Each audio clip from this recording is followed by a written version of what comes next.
So, tara na mga ka-farmers, ka-agri-David Feed Sims. At bagong gloves ulit, guantes. At naghasa tayo. Udyat na yung kanal ang unahin natin. Para yung kanal ay may matabasan natin at iangat kasi na mulaklak yung madamo. Yung kabilang pilapil katabi natin ay kailangan may angat yun, may papatubig natin sa ating sakahan.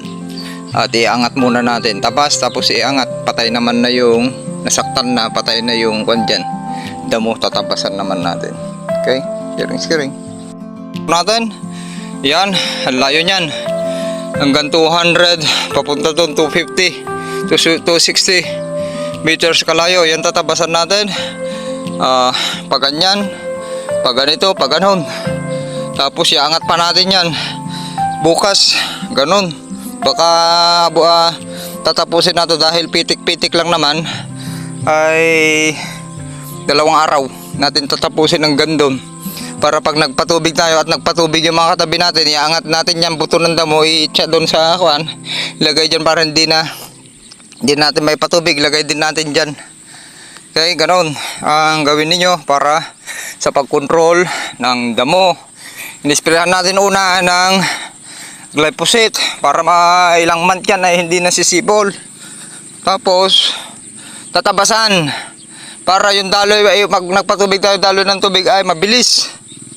Okay, buhay na buhay. Tingnan yung pulo ng palay natin na kalalaki.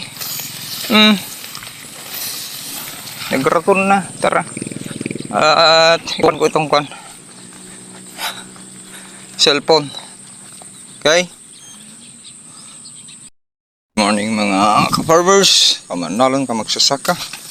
Ayan, tatapusin natin ngayon araw, tapos iangat natin mamaya. Yan, tinatapos ko na pa ganun na yun, tapos natapos ko na yung pa-straight. Ganyan, no? Una pa ang malilinisan itong pilapil nang may pagitan tayo. Ganyan ang gawin po ninyo. Huwag nyo nang hintayin na gumalaw pa yung katabi ninyo kung mabilis yung land prep nyo. Pag hinihintay nyo yan, mas maraming mapirwisyo, pati sakahan ninyo mapirwisyo. Yung buto ng damo na nalaglag sa kanal, at kung buhay pa yung damo niya, hindi nyo pinatay, glyphosate, mix nyo 2,4-D para malakas yung ester. Pag humangin, may pupunta sa sakahan ninyo. Pag lininang, pupunta hanggang dun sa gitna. Nagpatubig kayo, papasok dyan. Yung lulutang, ang daming nakalutang, papasok sa sakahan nyo. Ang gawin natin ay iangat. Tapos pagkatapos iangat, ilagay natin dito. Pagkatapos yung naman lupa, pukain natin konti dahil kanyan nagiba na, at ilagay natin dyan. Maraming putik na dyan sa loob. Ayan, panoorin nyo muna yung aking ginagawa para makita nyo rin. Ilagay natin dito. Yan yung trabaho natin ngayong araw, at bumabalik na yung lakas natin. Bukas okay na, yung 3 days lang okay na naman, nagiging pinatang lakas na naman. Okay, cut po natin, sharing. Yan, mapurol kasi itong kwan natin. Mapurol itong local lang, yung mulya natin ay naputol yung kwan niya, naputol. Ito naman, madaling kwan, hasa ng hasa.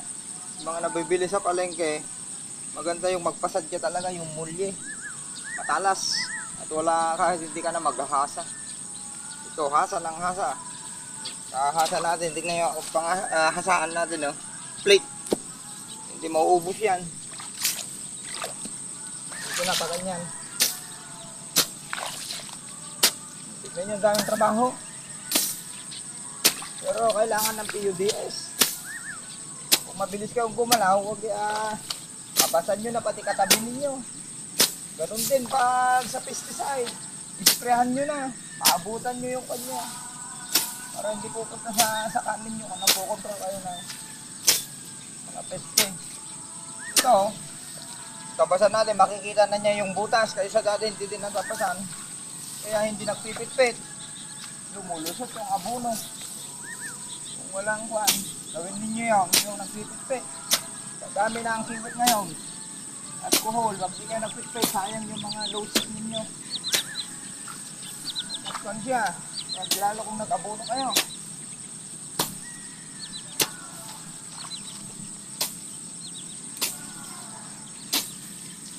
Yan lang, pagpatungan pa naman natin ng kanyan, mamamatay na ito. Saka na-split fire natin. Matay na yan. Iwasan lang natin.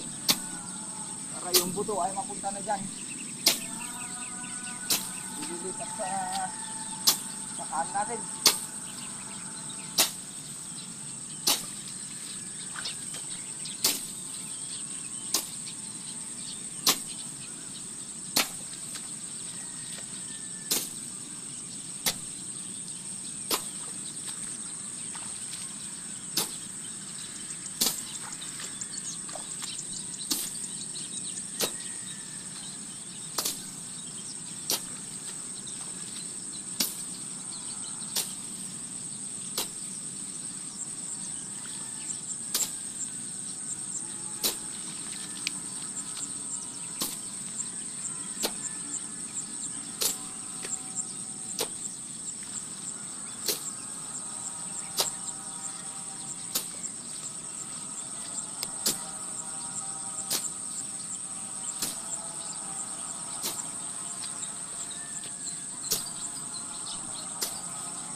Okay na, kakat na po natin.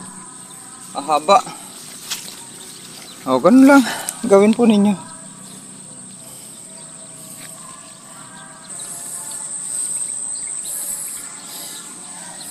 Okay, ayan. Good morning ulit. Inaangat na natin. At wag nyo nang hintayin. Ulitin natin. Wag nyo nang hintayin yung mga katabi nyo na tulungan kayo. Kung kaya nyo naman trabahuin, trabahuin nyo na. Dahil kayo lahat ang mapiperwisyo. At least maglalan prep tayo ay makatulong tayo sa ating mga katabing bukid at nagpapadaan dito sa kanal. Hanggang school kasi yan, hanggang doon. Ganun kalayo. Teka. Hanggang doon yan, ang patatubigan yan. Papadaan dito. Kaya tignan nyo ang luwang ng kanal. Halos 1.5 meter. Pati pilapit. Na may habang kon yan. Hanggang dito 30-50 square meter hanggang kon na yan, halos kon na pag lumiko doon hanggang halos 300 meters yung lilinisan natin na may kanal. O kaya panoorin ninyo, kailangan natin ng pag bumalis tayo sa bahay, ulitin natin, kailangan po natin ng PUDST at iwanan yung triple S. Okay, yan yung kwan natin. Ano yung PUDST? Puso, utak, diskarte, sipag at tiyaga, at iwanan yung tina, sanultet, sulit, sadot, sa Ilocano. Okay? Daming trabaho nitong kanal. Kaya tiyan na lang natin doon. Kasi damo naman niya yan. Lagay natin ito. Maglalan prep pa naman yan. Sakit ng kamay natin dito. Pag makapagod. Kaya ang pagpaparming ay maraming sipag at syaga. At diskarte. Ang i-google, pala na lang yun. Pakita ko lang sa inyo. Gagawin natin. Pwede na natin tatampak dito. Kasi kwan, may sticker na yan. Mamamatay na yan. Grabe. Pagkipad. Hindi natin mapapala itong nag-gloves kayo. Pag nagtatrabaho, maraming buhulat ito. Pagkipad na matalas, nakakasugat. Yung dalawang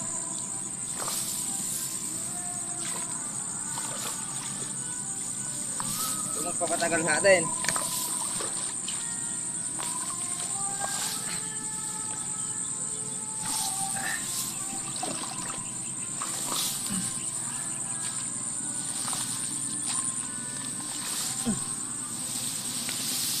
tapusin na natin to bago magpaani sa Quezon. Para natapos na ito, mga pilapil dito, doon naman yung ilalang prep natin, isasabay natin yun, susunod ko natin yun.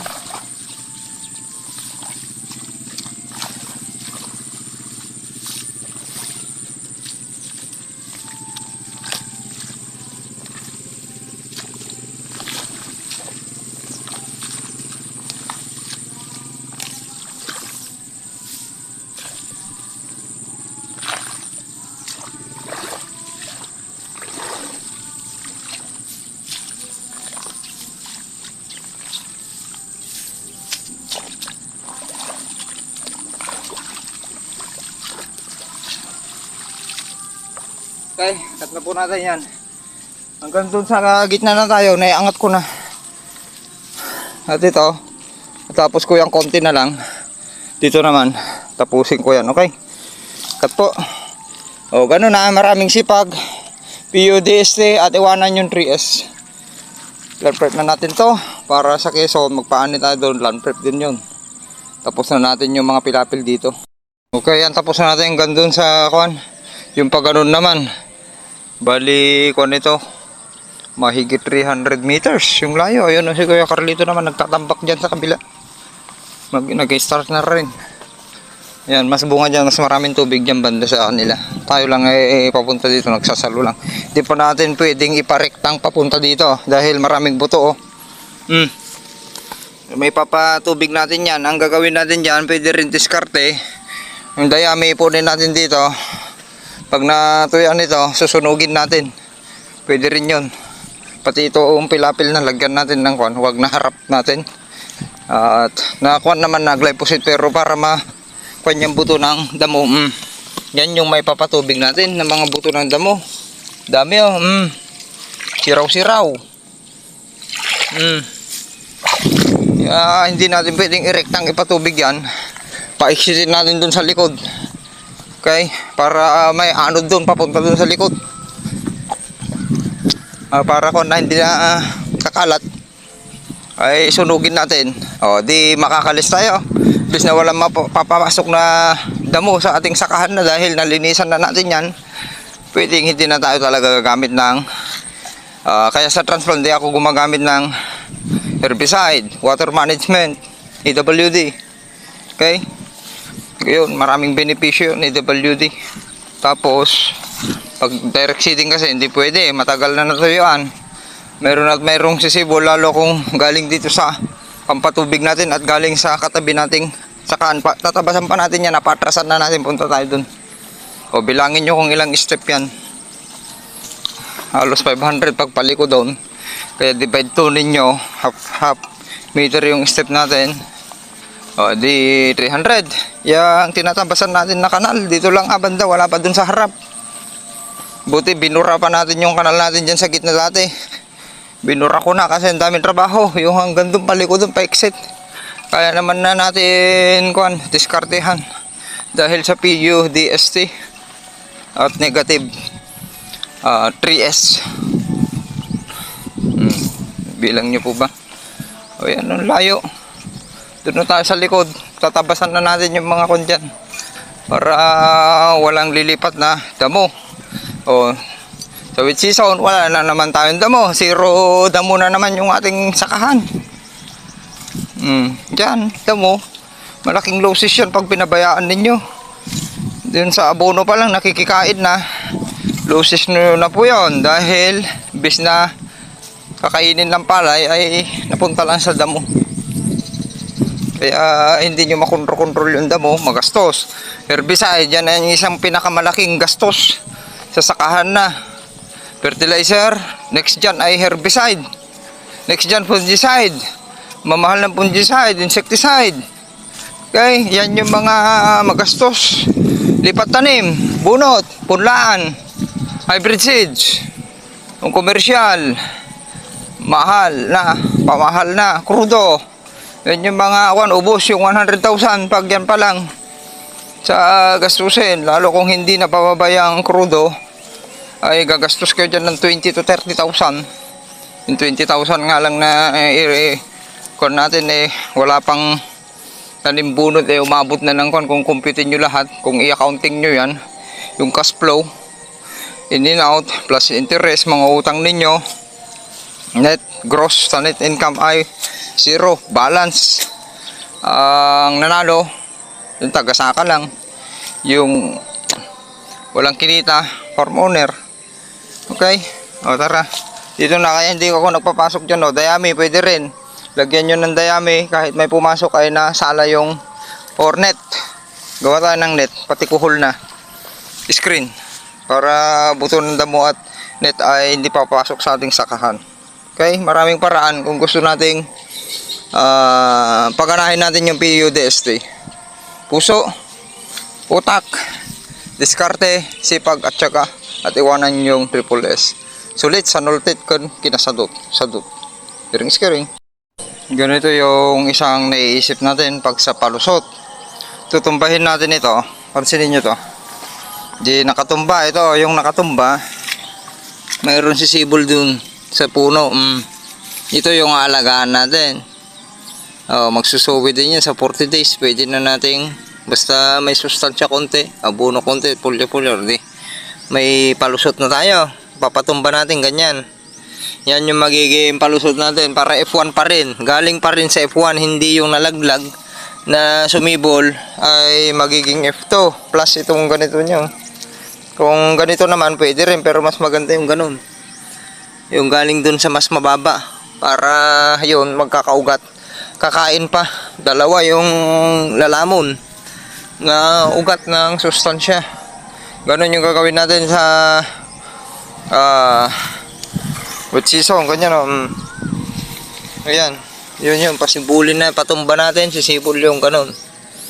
Pagkatapos ng with season, di makatatlong cropping tayo sa isang kon na hindi na tayo nagbitaw, gumastos, di na tayo nagland prep at bumili ng seeds. F1 pa rin yan. Ayun yung, ewan ko kung may gumawa na dyan, ayun yung gagawin natin na experiment ulit. Hindi tayo naubusan. Ang pagpaparming ay continuous learning process at experiment. Dapat yung mga farmers ay maging scientist. Okay, maraming alam, dagdagan yung kaalaman at tuklasin yung iba't ibang bagay para challenge. Okay, maganda yung may challenge, sharing is caring. Cut na po. Tara. Rest time ulit. At ito, tatabasan pa natin, pauwi na tayo. Yan o, para malaglag lahat yung putulan daw para pag humangin ay hindi pupunta sa palayan natin. Wala pa yung maghahan traktor. Tulog pa ata.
DLG, Department of Agriculture. So, dahil pa kita yung kathatay, mga